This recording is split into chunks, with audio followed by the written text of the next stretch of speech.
Welcome to WagerTalk TV. I am Kelly Stewart, joined today by Dave Cokin, at Dave Cokin on Twitter, and Marco D'Angelo, at Marco in Vegas. All right, guys, college basketball season is in full swing. So maybe we should have probably done this, but we've been so busy with football. I'm so excited. College basketball is one of my favorite sports. But now's really the type of season where the volume starts to go up. Absolutely. And it becomes more of a viable betting I tell sport. people all the time, I'm not trying to focus on 3 different sports in November. Some people are good at that. I have too much other stuff to do. So let's get in the full swing. College basketball betting tips. Dave, one of my favorite things, we kind of talked about this before we started the video, Ken Pomeroy does his power ratings.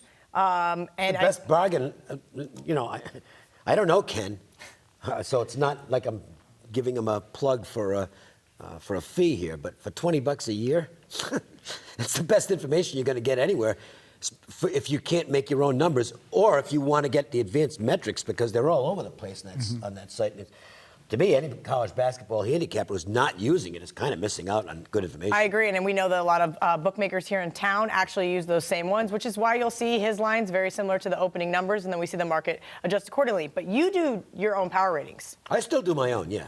Okay, I like it. Old school. Well, yeah, and because mine are not exactly the same as his, I'm going to come up with different numbers because I'm looking at different variables that I use as consider more important in terms of making my numbers. So, one of the things I look at heavily is assist to turnover ratios, and I'll factor that into making a number. So my numbers are going to come up a little bit different. And sometimes I look like an idiot, but other times I'll get some good value on my numbers as opposed to what the actual number is. Old school Dave, do you still use a number 2 pencil and sharpen it and everything? No, he's got the manual one. No, but I will tell you this. See this? This is, we've been on a pretty good roll. Do you have a favorite lucky handicapping pen? Precise V5, and I have black and blue. Let me tell you how many times I've had those all over my hands because they leak. Mine don't leak. Okay, maybe I'm missing Handicappers are superstitious. I do have lucky pins. I absolutely, these are my favorite. I like the tool pins. Do you throw it out if you hit 2 bad days in a row? I mean, just take it. So I'm never using this pen again. It ends up on the floor. No, I usually throw it at Coco when she's snoring, like in the background of my videos to get her to be quiet. I'm like, dude, you're snoring way too loud. We can hear you. That was during yesterday's video with Prez. It was pretty funny if you hear like a in the background. That would be my dog. See, I would have thought if it was Prez, it was the audience snoring. Oh, good thing Prez doesn't watch these videos. Okay, Marco, I know you are a similar handicapper to me in certain ways, but number one, we're the same and we both like situations. So tell me why that is your number one way that you handicap college basketball. I love conference play in basketball because you get, for most of the conferences, now some of the conferences that have grown, you don't get 2 meetings a year anymore with some, but the old school, when you get the conferences with 2 meetings, I love it because you get situations for that second meeting. One of my favorite angles is if you have a big home favorite and in the first meeting, they just get by that team. When they come back for the second meeting and they're on the road and they're a short favorite on the road and everybody looks, oh my, they almost beat them up there as a 12, 13 point underdog. Now they're at home and almost a pick the winner situation. I can't get enough of that. Go ahead, take that live home dog. I'll take the road favorite because a lot of times what happened is they were a big favorite. They were a double-digit favorite. They looked past them. Maybe they had a big game that they were coming off of or a big game on deck. That's one of my favorite situations in conference play. But something that's not a situation, and I got to point to, and I know, Dave, you agree with this, don't lock in your opinion of what you see of a college basketball team in the month of November and December. Right.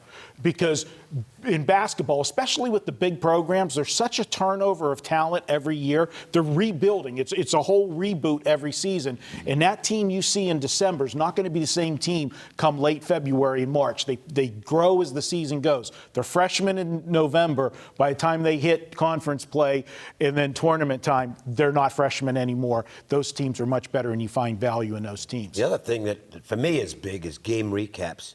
Okay. I want to get coach quotes where I can.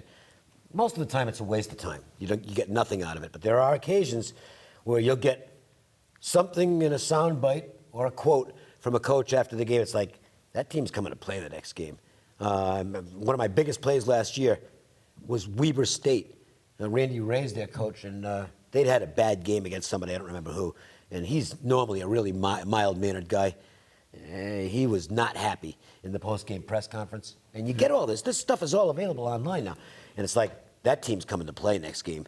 And you can find things like that maybe a couple of times a week where a coach is very unhappy coming out of a game and makes no bones about saying so. You circle those. Those are good situational plays as well.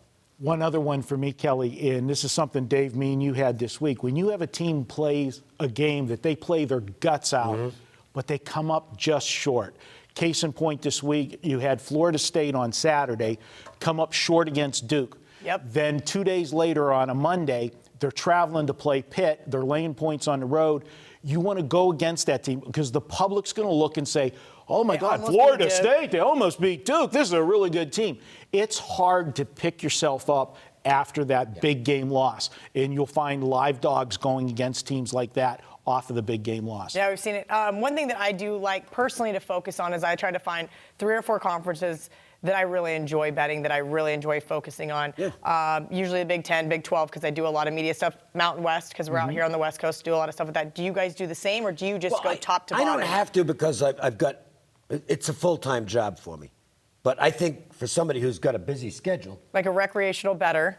Yeah, you're way better off zeroing in on a couple of conferences where you can really track these teams and get the news that you want to get, so that if there's some information out there that's going to benefit you, you can put it to good use. And if you have a full-time job and are doing this as a recreational thing, that's a way where you can maybe spend an hour a day in your research. Because there's too many conferences in college basketball. It's much different than football, and you don't have a whole week to work your card. 350 teams in D1. Now, they're not all on the everyday board, but with the extra games now added, basically every team is on the board for every game.